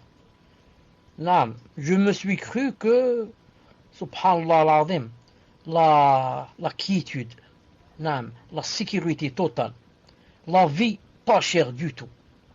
Personne ne parle avec toi dans la rue. Va à la mosquée, fais ce que tu veux. Seulement, ne parle pas de politique. Et le musulman ne parle pas politique. Comme a dit Cheikh Al-Albani, rentre dans la politique de délaisser la politique. Celui qui connaît vraiment la politique, c'est celui qui délaisse la politique. À quoi ça me sert de parler politique et je peux rien changer? Je me trouve dans une cellule à 10 mètres sous la terre. Alors que je n'ai rien fait, j'ai dit seulement un mot. J'ai dit Bachar n'est pas bien. Par exemple, qu'est-ce que donc ça aurait été mieux? Disons le moindre mal. Le moindre mal, c'est quoi? De rester avec ce Bachar que les savants ont dit c'est un kafir, ou bien de lui déclarer comme ça la guerre et de ne rien pouvoir faire avec lui et regarder ce qu'il a fait, des milliers de morts, de femmes, d'enfants. Il y en a qui mangent les herbes. Il y en a jusqu'à présent. En Syrie, ils mangent de l'herbe, si c'est possible. Et maintenant, s'ils peuvent trouver par exemple un chat mort ou bien un chien mort, ce serait trop beau. Ils vont faire une fête. Là, il y a des gens qui vivent comme ça et du matin au soir, les avions n'arrêtent pas au-dessus de ta tête de jeter des barils pleins d'explosifs. Pourquoi? Non, ils sont pleins ici en Algérie. Dans chaque mosquée, chaque prière, quand on prie, il y a quelqu'un qui se lève. Ya Ikhwani, je suis de Syrie, et ma mère, je suis avec ma femme, mes enfants. Al-Muhim. Ils n'ont même pas en Syrie, ils n'ont même pas ce qu'on appelle Stinger. Stinger, c'est quoi? C'est c'est une arme qui peut faire tomber un avion. Ils n'ont même pas cette arme. Naam. Donc, de temps en temps, une fois par 6 mois, ils font tomber un avion avec Kalachnikov ou je ne sais pas quoi. Naam. Mais sinon, ils n'ont pas l'arme qui fait tomber l'avion. Ça fait presque 2 ou 3 ans qu'ils sont en train de combattre. Ils n'ont même pas pu se débrouiller une arme qui fait tomber l'avion. Et personne ne veut leur donner cette arme. Parce que celui qui te donne cette arme, il a peur après. Tu ne vas jamais la rendre. Ensuite, aucun pays ne peut rentrer chez toi parce que tu as cette arme, tu fais tomber tous les avions. El-Mohim. Je dis, ce n'est pas facile de dire que il est kafir, donc ça veut dire je vais. Allah Ta'ala, quand il a dit A'idou lahum mastata'tum min ribat al-khayl, il a dit Turhibouna bi'adullah. Allah Ta'ala, quand il a dit préparez leur, je traduis de moi-même, approximatif, préparer contre eux, ce qu'il faut, etc. Il a dit Turhibouna bi. Il faut que la chose que vous prépariez, Allah Ta'ala a bien dit, il a employé le verbe turhiboun, pour que vous fassiez peur à Adouallah, à mon ennemi, l'ennemi d'Allah. Vous fassiez peur. Ça veut dire, si tu prépares un couteau, tu ne vas pas faire peur. Voilà, terroriser. Tu prépares Kalachnikov, ou là une bombe, ou là une grenade, tu ne vas pas faire peur. Une hache, tu fais pas. Tu prépares toutes les armes nécessaires. Toutes les armes nécessaires. المهم تفضل إن شاء الله تعالى pour une autre question. Question suivante, question d'un frère. Hayakum Allah. Par rapport à la dernière phrase de Cheikh Ibn Ibrahim al-Cheikh que vous avez cité, Cheikh Salah al-Cheikh voit comme étant le dernier avis de Cheikh Ibn Ibrahim dans son Sharh Kitab Tawhid si un frère salafi est convaincu de cet avis par rapport aux preuves que cite le Cheikh Salah al-Cheikh, qui est que celui qui juge dans toutes ses affaires avec autre que les lois d'Allah est un mécréant. Aussi Cheikh al-Uthaymin dit la même chose dans son Sharh de Usul et apparemment Cheikh al-Fawzan aussi. Si un frère est convaincu de cet avis et que des frères le traitent de tekfiri, cela est-il juste de leur part? Tfadal Cheikh. Il y avait beaucoup de coups. J'ai rendu tout le début bi'idhnillah ta'ala. Tfadal. Je vous répète, Cheikh, par rapport à la dernière phrase de Cheikh Ibn Ibrahim al-Cheikh que vous avez cité, Cheikh Salah al-Cheikh voit comme étant le dernier avis de Cheikh Ibn Ibrahim dans son Sharh Kitab Tawhid si un frère salafi est convaincu de cet avis par rapport aux preuves que cite le Cheikh Salah al-Cheikh, qui est que celui qui juge dans toutes ses affaires avec autre que les lois d'Allah est un mécréant.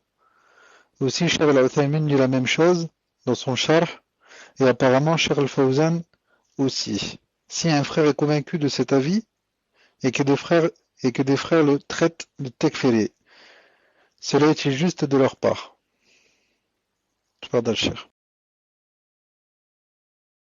Dans ce cas, ils n'ont pas le droit de le traiter de takfiri tant qu'il prend cela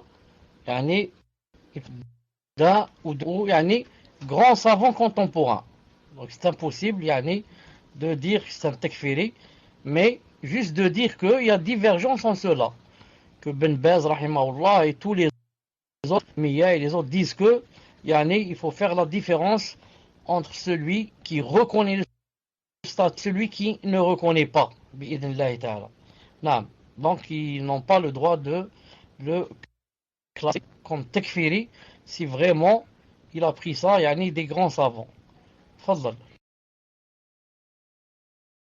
Par contre, de façon générale, je vous demande de faire des efforts sur la rédaction de vos questions. Relisez-vous, Inch'Allah. Parfois, il y a des phrases qui ne veulent rien dire, il manque des mots, etc. Relisez-vous avant de nous les envoyer et voyez déjà si vous arrivez à comprendre ce que vous avez écrit.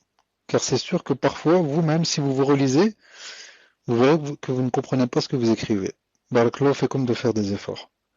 Question suivante, chère, question d'une sœur. Cher, j'aimerais savoir, qu'en est-il d'une personne qui dit que dans les autres religions, il n'y a pas de miséricorde comparée à l'islam, qui facilite beaucoup de choses. Sachant que les autres religions sont aussi des révélations d'Allah, est-ce correct de dire qu'il n'y a pas de miséricorde? Pour compléter, cher, la révélation, est-ce une sifat est-ce une sifat fi'aliya? Jazakumullah khairan. Tfadal, cher. Je pense que la personne, Allah subhanahu wa ta'ala, parce qu'il ne faut pas prendre les mots, mais demander qu'est-ce que vous voulez dire par là. Je pense que la personne, Allah ta'ala, veut dire que l'islam, c'est-à-dire notre religion, les religions soit l'islam, mais l'islam, yani, comparaison par exemple, et les religions d'avant, yani, plus de miséricorde et de permission. Permission. Regarde, autrefois par exemple, c'était interdit de prier dans la rue. Il faut prier seulement dans l'église ou synagogue. Maintenant, tu peux prier dans la rue. Non. Autrefois, il n'y a pas d'eau jusqu'à ce qu'il y ait l'eau. Même de 2 jours après attraper les prières. En islam, alhamdoulilah, regarde la rahma, c'est quoi? Tu fais la salat avec. Dans notre salat, notre législation, tu peux grouper entre les salats. Il n'y avait pas ça peut-être autrefois, c'est une rahma. Tu raccourcis la salat, c'est une rahma.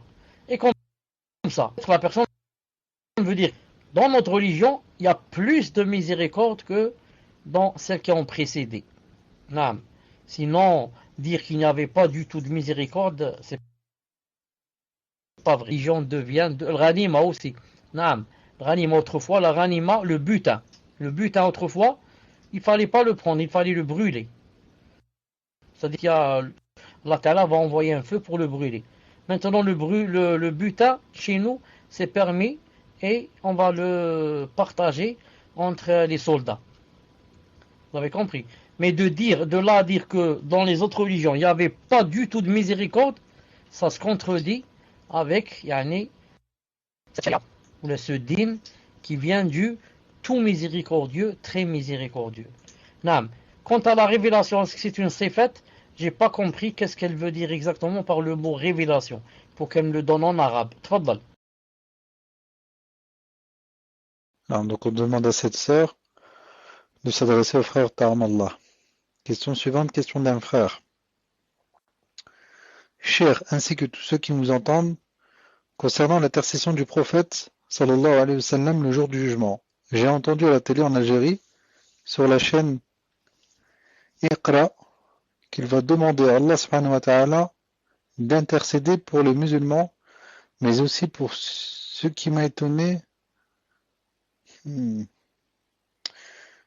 relis, cher. Concernant l'intercession du prophète sallallahu alayhi wa sallam le jour du jugement, j'ai entendu à la télé en Algérie, sur la chaîne Iqra, que le prophète sallallahu alayhi wa sallam va demander à Allah subhanahu wa ta'ala d'intercéder pour les musulmans, mais aussi pour ce qui m'a étonné, pour les kuffars aussi. Est-ce vrai qu'il va intercéder pour les kuffars, qu'Allah vous pardonne, ainsi que les admins et tous les musulmans? Amin. Tfadal, cher. Celle qui a posé la question a dit qu'Allah vous pardonne ainsi que les admins et tous les musulmans. Moi j'ajoute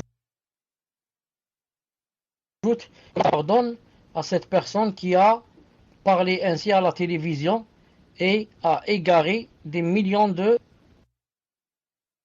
à cette personne-ci, comme quoi il y a l'intercession des peut-être. Non.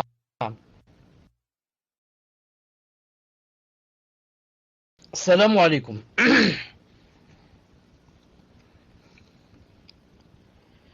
J'avais dit qu'Allah Ta'ala pardonne à cette personne qui a dit cette chose à la télé, a égaré avec elle peut-être des millions d'auditeurs. Peut-être des millions d'auditeurs qu'Allah subhanahu wa ta'ala lui pardonne. Fadlal. Ensuite, d'où quoi? D'où yani d'où le fait que c'est vraiment dangereux de parler dans le din quand on n'a pas de science. Surtout si c'est dans la aqida. C'est pour cela que Nous, on dit toujours aux gens, commencez à apprendre la religion avant de parler. Non, avant de parler, commence par apprendre. Bi'idhnillahi ta'ala. Surtout, il ne faut pas faire de débat. On ne connaît pas bien la religion, on n'a pas la science. Ne jamais faire de débat, car ton adversaire risque de te citer des dalils et des choses qui sont contre toi et tu n'auras pas de réponse. Alors il va citer des shubha et des shubha, des ambiguïtés, tu n'as pas de réponse. Vous m'entendez, écrivain numéro 1. Quelqu'un m'a raconté aujourd'hui. Il m'a dit hier ou avant-hier, il m'a dit j'étais avec quelqu'un en Kabylie. La personne avec laquelle j'étais, il m'a dit, il est rentré dans un épicier. Moi j'étais debout et j'entendais ce qu'il disait. Il m'a dit, dans l'épicerie, et un jeune de 30 ou 35 ans et le vieillard. Mon ami me raconte. Il m'a dit, quand il est rentré chez l'épicier, il a dit au vieillard, il lui a dit, alors toi, tu ne décides pas de commencer la prière? Alors le vieillard lui a répondu, ça veut dire il ne prie pas. Le vieillard lui a répondu. Il lui a dit, écoute, la prière, c'est pour les gens qui ne font pas de bien ou n'ont pas fait de bien dans leur vie. Moi, j'en ai fait assez. J'ai prié. Il n'a pas su quoi lui répondre. Aucune réponse. Ensuite, la deuxième, le jeune qui était de 35 ans, quand il a entendu ça, il a dit à cette personne, il lui a dit, écoute, tu lui parles de la prière, c'est-à-dire tu veux qu'il prie de force. Tu te trompes. Allah Ta'ala dit dans le Coran, pas de contrainte dans la religion. La ikraha fid din. Pas de contrainte dans la religion. Il l'a bloqué. Donc, il est rentré faire la da'wa, il est sorti bloqué. Il a fait deux grandes fautes. La première, de ne pas avoir pu répondre aux shubuhat. Et la deuxième faute qui est plus grave, qu'est-ce qu'il a fait? Il a fortifié le batil de ces deux personnes. Ces deux personnes, ce qu'elles ont répondu, c'est du faux, c'est du batil, ça. L'autre il a dit, j'ai fait la prière, j'ai fait du bien, j'ai pas besoin de faire la prière. Et l'autre a dit, pas de contrainte dans la religion. Et les deux étaient dans la faute. S'il y avait quelqu'un qui avait de la science, il les aurait démolis, les deux. Mais l'autre, qu'est-ce qu'il a fait? Quand il n'a pas pu répondre, ça veut dire, il a fortifié leur batil. Ça veut dire que quand cette personne est sortie, les deux ont dû se parler. Le vieux a dû dire au jeune, tu vois comment je l'ai démoli. Hein, tu vois que la prière n'est pas obligatoire. Moi, alhamdoulilah, je fais le bien, pourquoi je prie? La prière, c'est pour ceux qui ne font pas le bien. Et l'autre, il lui dit, tu vois, tu as raison. Et tu vois ce que je lui ai dit, pas de contrainte dans la religion. Ce bonhomme ne connaît pas le Coran. Il ne sait pas qu'il y a un verset qui dit pas de contrainte dans la religion. Alhamdoulilah. Et je sais pas. Ils se disent, alhamdoulilah, on va boire un coup. Donc vous voyez comment la personne peut faire une faute. Mais si par contre cette personne n'avait pas dit à la personne, pourquoi tu pries pas ni à l'autre, ça aurait été mieux. Comme ça, ils vont pas les fortifier dans leur position. Tfadlal. Question suivante. Question d'une sœur, qu'Allah vous préserve. Le frère de mon mari a des problèmes avec la justice. Une sœur avec qui il devait se marier l'a accusé mensongèrement de l'avoir frappé et menacé avec une arme. Elle a porté plainte à la police, a fabriqué des preuves contre lui et il a été convoqué devant un juge. Il doit être convoqué à nouveau pour que le juge du tribunal juge son affaire. Ma question est, que doit-il faire aujourd'hui en concordance avec le Coran et la Sunna? Peut-il prendre la loi des humains ou doit-il les rejeter et laisser cette affaire dans la main d'Allah Azza wa Jal? Barakallahu fikum. Je précise qu'il est en France. Fadachir. J'ai pas compris ce que ça veut dire. Yani, doit-il laisser l'affaire entre les mains d'Allah? Qu'est-ce qu'il veut dire par là? C'est-à-dire ne pas aller au tribunal ou là autre chose? J'ai pas compris. Ensuite, je reviens à la personne. Cette personne qui a dit à l'autre, pourquoi tu pries pas? Et il lui a répondu, je fais le bien, et l'autre a dit, pas de contrainte dans la religion. Dans un cas pareil, si jamais une personne fait une faute pareille, Ensuite, elle n'a pas de réponse. Qu'est-ce qu'elle fait? Au moindre des choses, elle va vite chercher ou demander ou téléphoner à quelqu'un qui sait et revient avec la réponse et revient.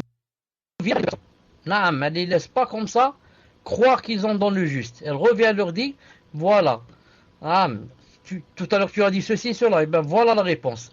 Et toi tu as dit la contrainte, pas de contrainte dans la religion, voilà la réponse. Et elle part, bi'idnillahi ta'ala. Naam. Tfadal, j'ai pas compris pour le juge.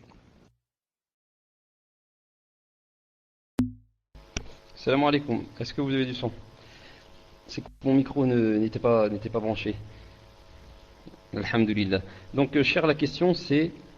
Donc, la sœur pose la question le frère de son mari a des problèmes avec la justice. Une sœur avec qui elle devait se marier l'a accusé mensongèrement de l'avoir frappé et menacé avec une arme. Elle a porté plainte à la police, a fabriqué des preuves contre lui et lui a été convoqué devant un juge.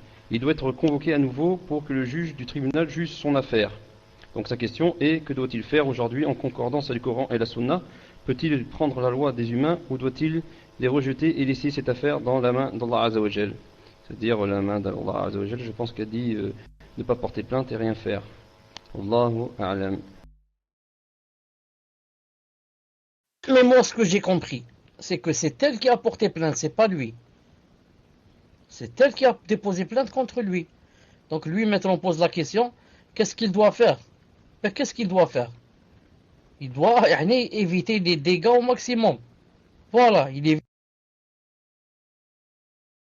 Maintenant, si on va le convoquer, et ensuite, par exemple, l'emprisonner, ou bien lui dire, tu dois payer telle et telle chose, alors que normalement, il ne paye pas dans la charia, qu'est-ce qu'il doit faire?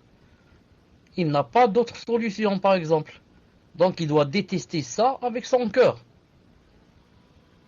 Non, il doit détester cela avec son cœur.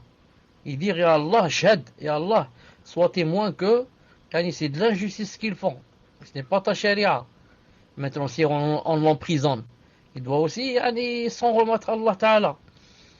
Donc, je ne vois pas qu'est-ce qu'on peut lui répondre. Donc, je ne sais pas si Mousselim est revenu. Je vais poser la prochaine question. Donc, prochaine question d'un frère. Assalamu alaikum Ashir, qu'Allah vous préserve et qu'il nous préserve tous. Amin. Vous avez cité dans un cours précédent l'avis de Cheikh Uthaymin concernant celui qui fait la magie mais qui n'est pas kafir. Est-ce que vous pouvez m'éclaircir sur ce point et est-ce qu'on peut le suivre dans la prière et s'il meurt, on doit lui faire tout ce qu'on fait aux musulmans? Barakallahu fik. J'ai entendu, tu as dit, est-ce qu'on peut le suivre dans la prière? Qu'est-ce que ça veut dire cette phrase? C'est-à-dire, est-ce que s'il est imam, est-ce qu'on peut le suivre? S'il dirige la prière, est-ce qu'on peut le suivre? Est-ce qu'on peut prier avec lui ou derrière lui?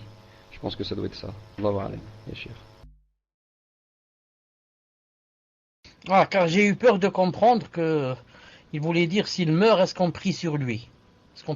Al-Muhim, je confirme que Cheikh Ibn Uthaymin rahimahullah, et j'ai lu ça pas seulement dans un livre, au moins dans deux livres, là, qu'il fait la différence pour le sorcier, il le divise en deux sortes. Le sorcier qui est mécréant, le sorcier qui est pervers. Il dit le sorcier mécréant, c'est celui qui travaille avec les djinns. Et le sorcier pervers, c'est celui qui emploie des ingrédients, des aliments, de la souillure, des animaux, des queues d'animaux, je ne sais pas quoi, des lézards, des mélanges, etc.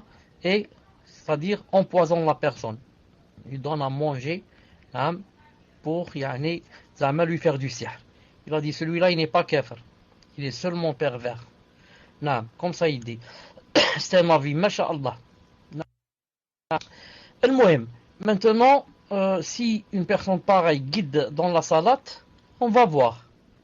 S'il y a une autre mosquée plus proche, on va vers l'autre mosquée. C'est mieux que de faire la prière derrière un sorcier. S'il n'y a que cette mosquée ou les autres mosquées sont loin, on prie derrière lui et c'est lui qui a les péchés. Le prophète alayhi salam, il a dit, ils vont vous guider dans la salat. S'ils font du bien, c'est pour eux et pour vous. S'ils font du mal, c'est pour eux, c'est contre eux et pour vous.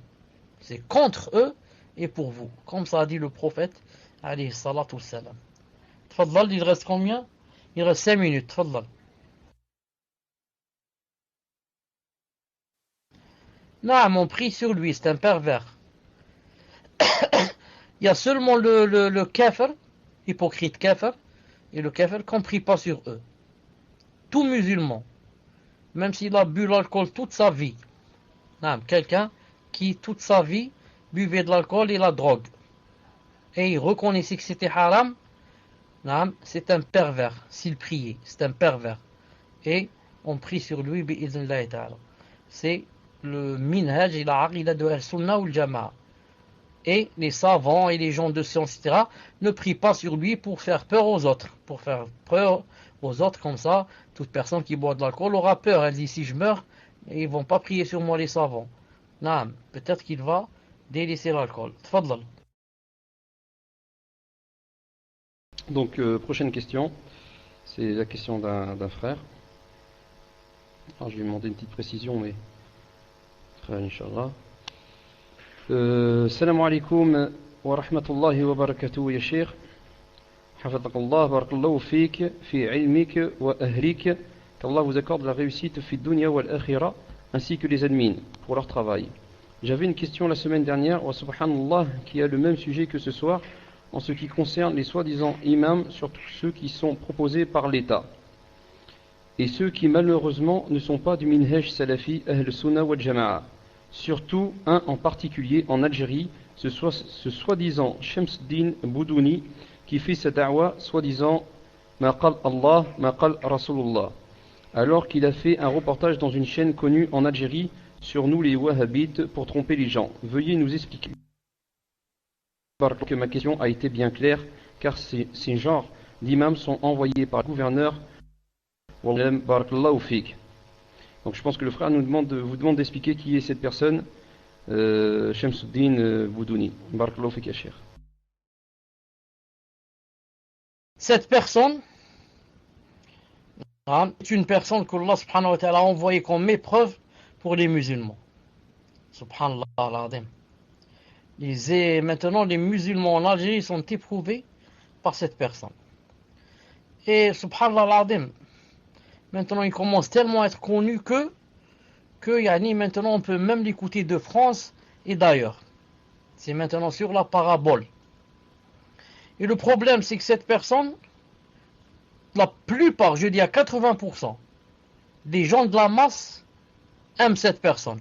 Les vieux, les vieilles et ceux qui n'ont pas de science, des gens de la masse. Pourquoi? Parce qu'ils parlent leur langue et ils les font rire. Et surtout, parce qu'ils leur ont tout permis. Hier, j'étais dans le salon et j'entendais de l'une des autres pièces où j'habite. Je l'entendais parler à la télé. Et il parlait fort. Au point où j'ai dit, baissez le son. Il disait que le Mawlid al-Nabawi, il ne faut pas écouter les gens qui disent qu'il n'y a pas de Mawlid. Non, mais il faut le faire. Profitez, mangez, buvez, dansez, faites. Il ne faut pas écouter les autres. Et il a commencé à dire des choses. Cette personne,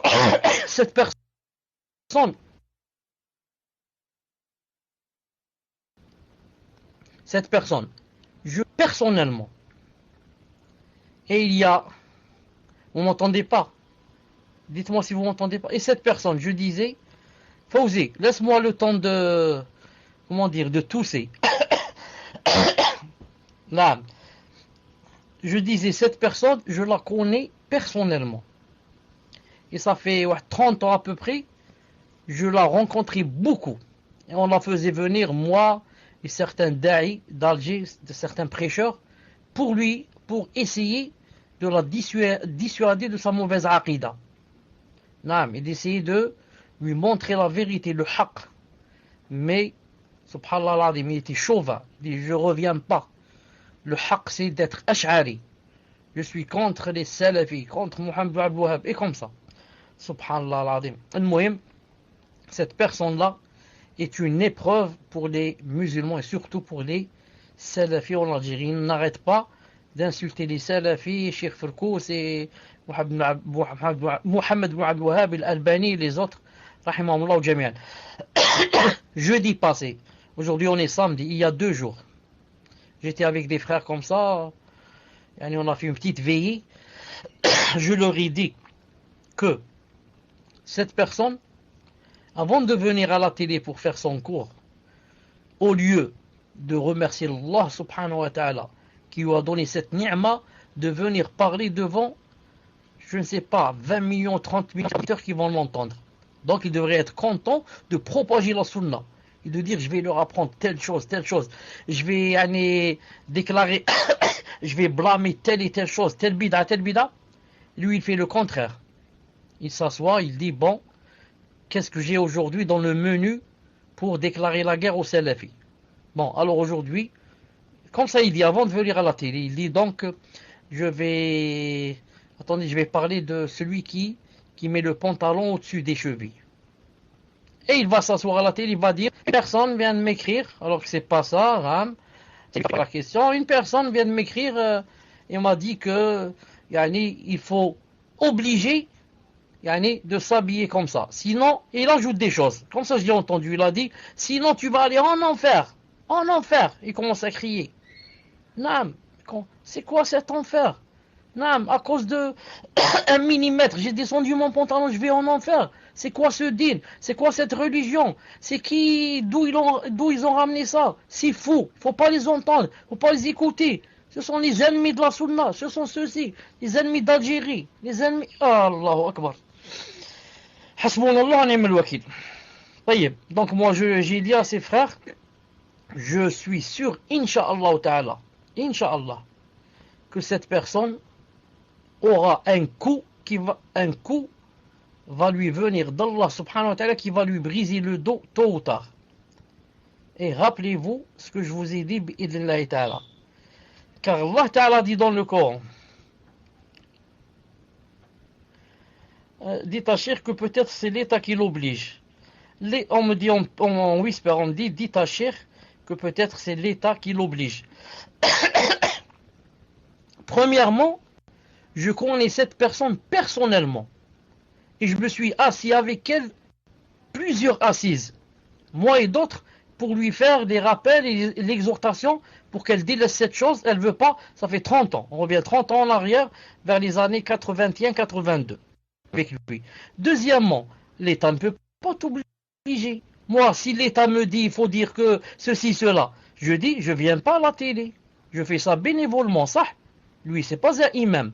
Il fait ça bénévolement. Donc, l'État me dit il faut que vous disiez cette chose. Je dis je viens pas. C'est terminé entre nous. Regardez, il y a quelqu'un ici en Algérie très connu dans le Minhaj Salafi. Ah, masha'Allah. Inch'Allah ta'ala, demain j'ai rendez-vous avec lui, Inch'Allah. Il s'appelle Cheikh Abdel Ghani Ouisset, très connu ici en Algérie. Il faisait la da'wa à la radio. Et puisqu'il est kabyle, il parlait en kabyle. Il a da'wa marché, masha'Allah. Ensuite, un jour, on lui a dit, écoute, si tu réponds aux questions, je ne sais pas qui a dû les piquer, ils lui ont dit alors, quand tu réponds aux questions, il faut répondre d'après le rite malikite, Madame Maliki. Sinon, c'est pas la peine de répondre. Alors, qu'est-ce qu'il a dit? Il a dit salam alaikum. Moi, je reviens plus. C'est pas obligé que je fasse. Moi, quand je faisais pour Allah Ta'ala. Allah a dit, son prophète a dit, vous voulez maintenant me forcer? Salam alaikum. Donc, ce Shamsou, celui-là, qu'est-ce qui l'oblige à rester? Si ce n'était pas lui qui voulait. Et je dis, je le connais personnellement. Son grand ennemi, c'est quoi? C'est les salafs. C'est les salafs. Une fois. Regardez le mot DRS.